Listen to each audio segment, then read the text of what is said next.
continuous assessment must be done so that non-performing members of the executive can be removed from their positions. These assessments must be made public for transparency, but this does not seem to be the case, since clearly the commitment to have this done since 2019 was mere a publicity stunt.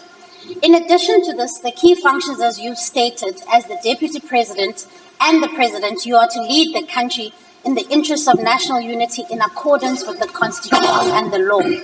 So based on the constitutional responsibility that the two of you have, would you agree that the admission by the President that millions of dollars on his private property that were stolen and not reported to the criminal justice system cast doubt on his ability to uphold the rule of law, which is his responsibility and yours, which is central to your role, and his ability to manage the cabinet? Honorable, the Deputy President. Thank you, Honorable Speaker. Well, correctly said that the performance agreements that we sign between the President and the ministers, deputy ministers, are meant to evaluate performance. And of course, the outcome of that evaluation is communicated to the relevant minister and the relevant deputy minister. So the President does that from time to time. I've never seen an incident where the President will do it public. It will be between the President and the respective minister after that performance assessment. The question that you are raising now about the developments of the issues around the farm robbery in the President's place, I think that has been reported to the police, and I take it that we should allow the respective law enforcement agencies to investigate without our interference, and finally made their investigation known. If they want to charge the President, they will do so at a proper time. So I think we should allow that process to unfold. Thank you. Thank you very much. Thank you very much, Deputy President. Order. Order. Order. Honorable Kwakube. Honorable Kwakube. If I may raise this matter. No. Will you please listen? If I may raise this matter. Your follow-up question had absolutely nothing to do with the question you initially raised with the Deputy President. I just wish to draw your attention to that. The second supplementary question will be asked by the Honorable F.A. Masiko through the virtual platform. Yes? Speaker, I'd like to thank you very much, Speaker, and thank you. What you've just referred to. If one casts their eye to the Guide to Procedure for 2004, page 196, 1.3, it's very clear on what the scope of questions can be asked to the President and to the Deputy President. And it is matters that the individual is responsible for or delegated to. Now, it's very clear that the Honourable Gwarube's follow-up was a keen part of what the President should or should not be doing with respect to performance agreements. And that if there is a question over his integrity or what has or hasn't happened in relation to the incident at his farm, it casts doubt on his ability to do that job. So the follow-up had absolutely everything to do with the original question, as in his line with the Guide to Procedure. Thank you. Honorable Jakute.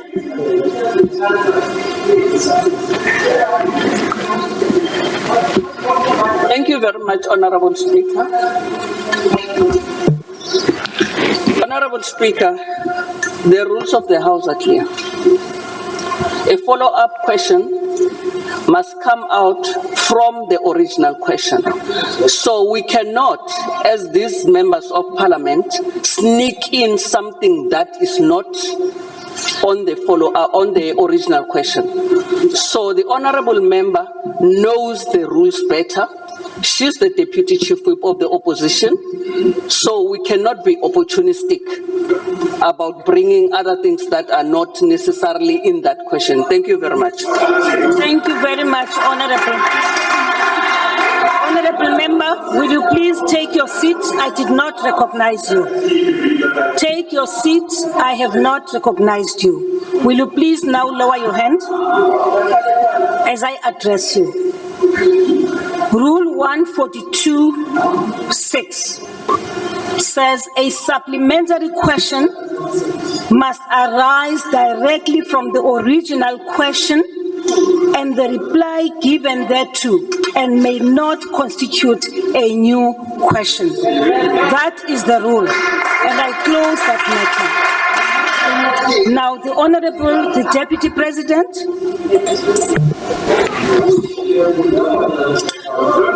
Honorable Speaker, I'm waiting for the next follow-up questions. The next follow-up questions will be from Honorable F.A. Masigo. Thank you very much, Honorable Speaker, and thank you, Honorable Deputy President, for your response.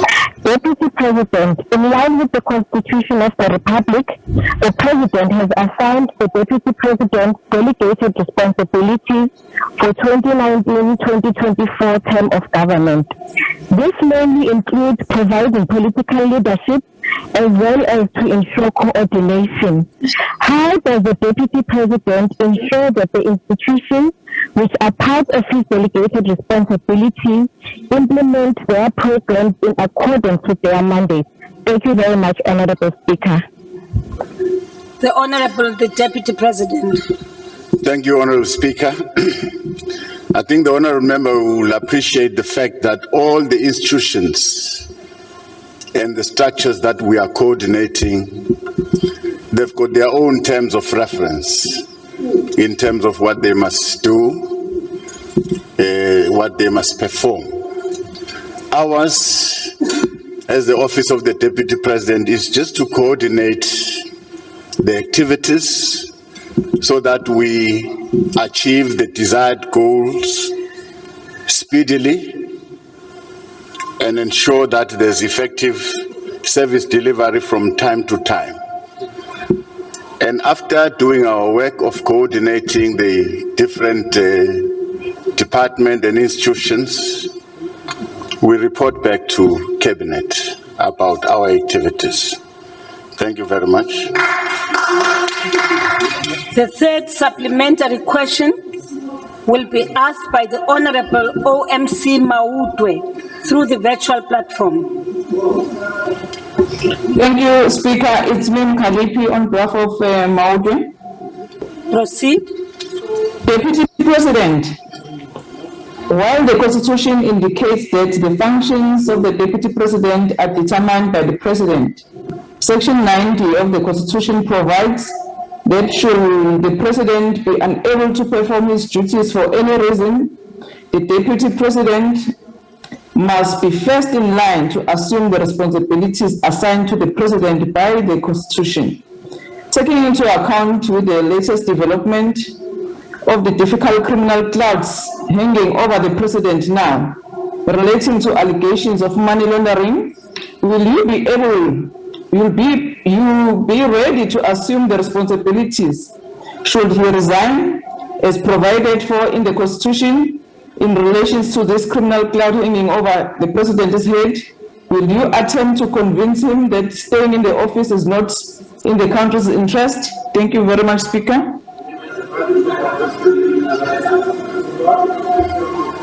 The Honorable, the Deputy President. Right, the problem is. Thank you, Honorable Speaker.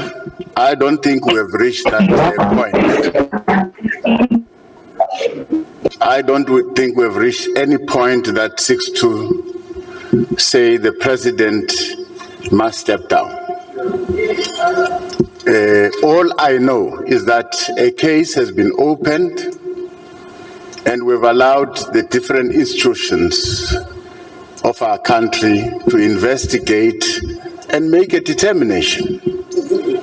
And beyond that, probably a decision will be taken after a determination has been made, of which we can't probably jump the gun and say this is going to be the determination. Thank you. The Honorable, the last supplementary question will be asked by the Honorable N. Singh through the virtual platform. I'm here, Madam Speaker. Honourable Speaker. Thank you. You may proceed. Sorry. Thank you very much, Honourable Speaker. Honourable Deputy President, I was a bit confused by the question in the first instance, because the question asked whether you signed an agreement with the Deputy President, a performance agreement, and the answer to that is no. Yes. You do not sign an agreement. It's the ministers and deputy ministers that sign.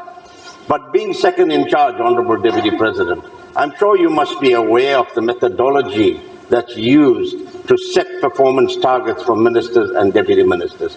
Are you aware and do you work with the President in setting these targets? And are you satisfied that most, or if not all of them, are meeting the targets that have been set for them in their respective departments? Thank you.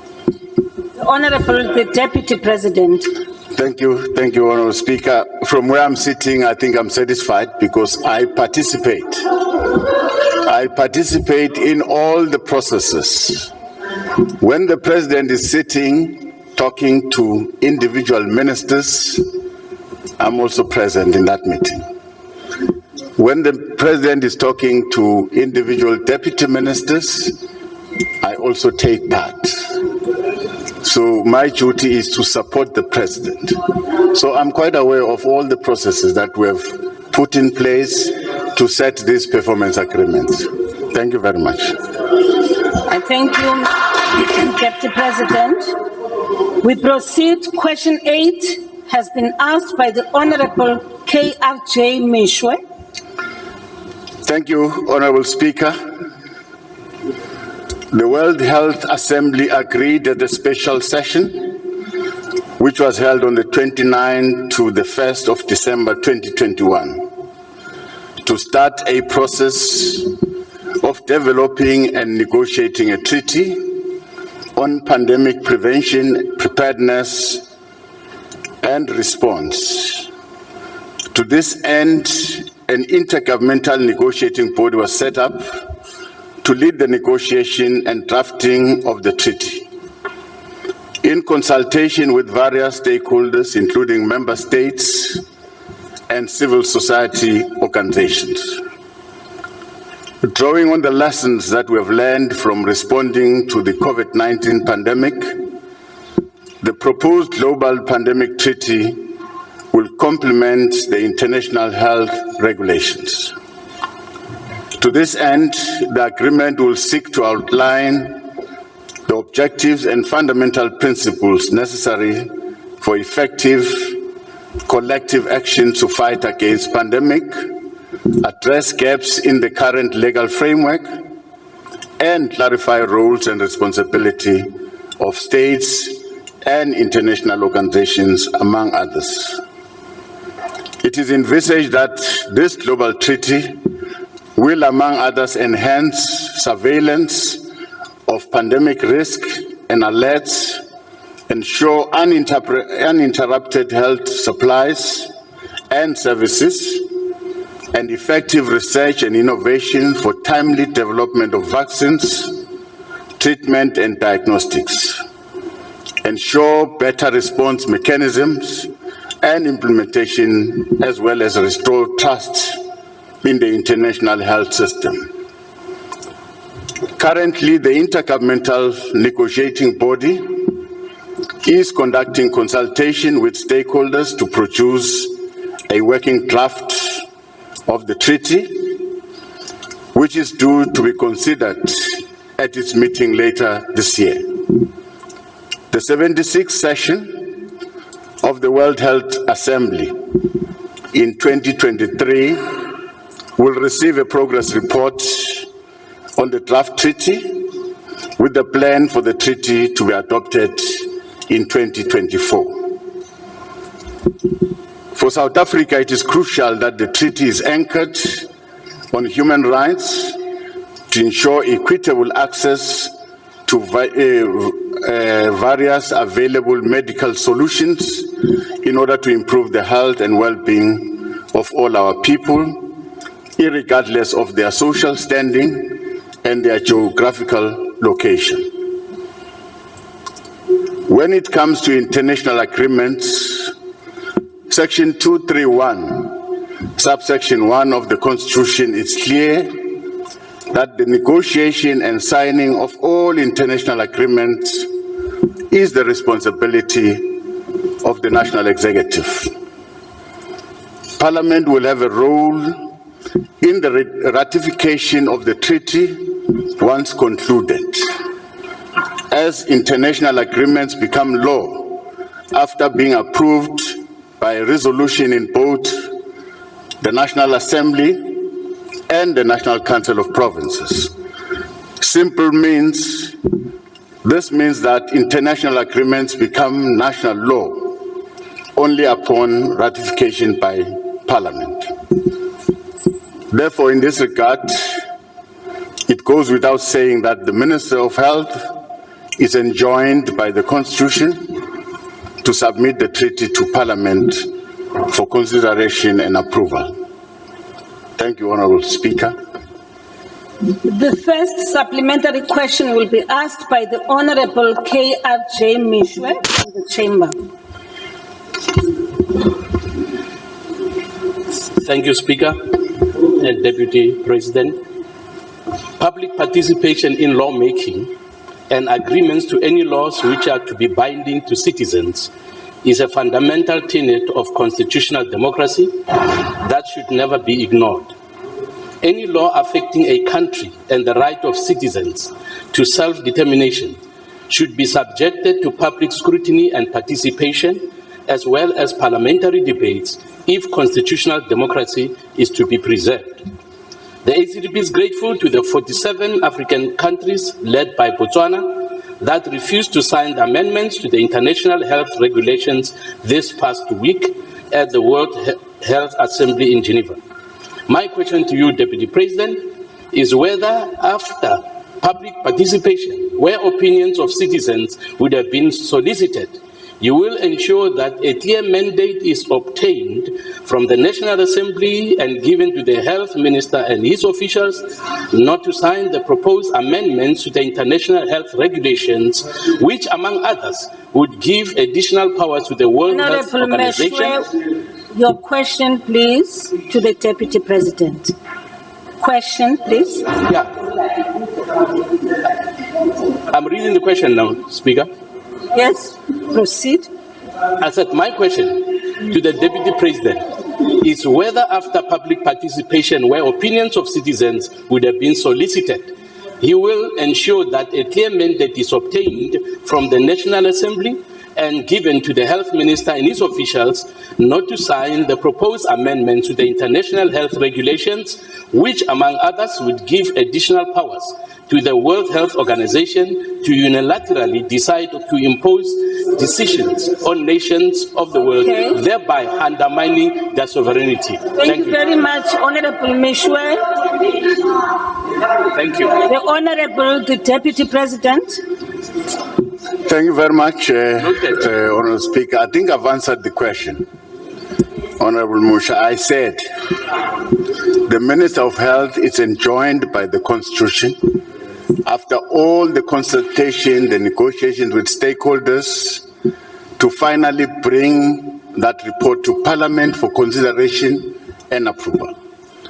So Parliament will have an opportunity to deliberate on the report, on the proposed treaty, and make amendments where necessary before it becomes law. That's what I said. The second supplementary question will be asked by the Honorable D.L. Muela from the Chamber.